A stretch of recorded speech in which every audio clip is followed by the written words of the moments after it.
अवाम जो है वो पीटीआई के बैनर तो सड़कों पे लगाने नहीं दे रही, उसकी इजाज़त नहीं दे रही, तो अवाम मुस्लिम लीग के बैनर नहीं लगवाने दे रही। नहीं, ये तो अब देखें, ये पॉलिटिकल वर्कर्स एक दूसरे के साथ करते हैं, लेकिन ये मेनली तो इलेक्शंस में पता लगेगा कि वोट किसको मिलता है। जो नून लीग है उसकी मकबूलियत भी सबको पता है। जलसियाँ कर रहे हैं छोटी मोटी, ये एक इन्होंने शादरा में किया है, ठोकर ऐसा हुआ था मरियम नवाज। बहुत छोटे छोटे बहुत कम लोग आ रहे हैं, और ऐसे लग रहा है जैसे शादियों पे जैसे सेरेमनी, कोई वेडिंग वलीमा हो रहा है, तो इतने खाने दे रहे हैं फिर भी लोग नहीं आ रहे वहाँ पर। और वहाँ पे जो आते हैं वो कह रहे होते हैं कि हम तो खाना खाने आए हैं बस। वैसे वोट पीटीआई का आते ही जो है उनकी गिरफ्तारी जो है वो बड़ी ज़रूरी है, और कानूनी तौर पे हो जाएगी, क्योंकि वो मुलजिम नहीं है, मुजरिम है, सज़ा याफ्ता है।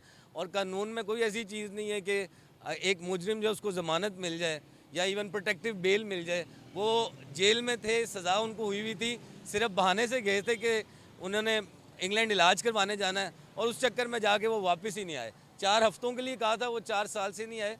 तो उनको सरेंडर करना पड़ेगा कानूनी तौर पे, पहले अदालत के आगे, और फिर उन्हें जेल जाना होगा।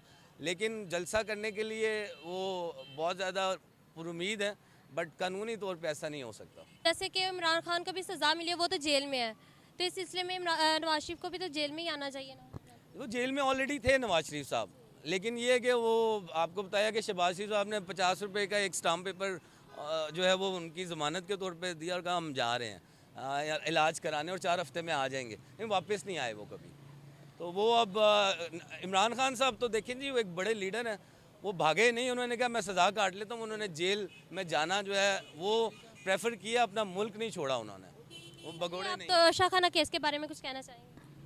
तोशाखाना केस जो है वो सभी जानते हैं। इस पे मैं क्या कहूँगा, इस पे सुप्रीम कोर्ट का जो, अगर आप सुनते रहे हैं पहले हियरिंग्स, सुप्रीम कोर्ट ने बड़ा कैटेगोरिकली कहा है कि तोशाखाना केस में जो है वो सुकम है। सुकम का मतलब है कि उसमें जो है वो फ्लॉज हैं, लीगल फ्लॉज हैं, गलतियां हैं, बड़ी जल्दी में उजलत में हुआ, ऐसे लग रहा था बस उन्होंने जल्दी जल्दी, और फिर खान साहब के गवाहों को नहीं सुना।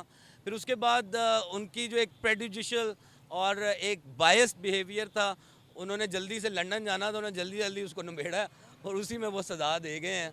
वो साफ हर बंदे को पता है कि वो जो है वो बायस्ड और प्रेजुडिशियल उनका डिसीजन है। उसको अपीलेट कोर्ट ने भी कहा है, तभी उनको ज़मानत मिल गई खान साहब को, और सुप्रीम कोर्ट ने भी कहा है कि इसको फैसला करें, इस पर इसमें सुकम है, यह हमें नज़र आता है, ये सुप्रीम कोर्ट कह रही है।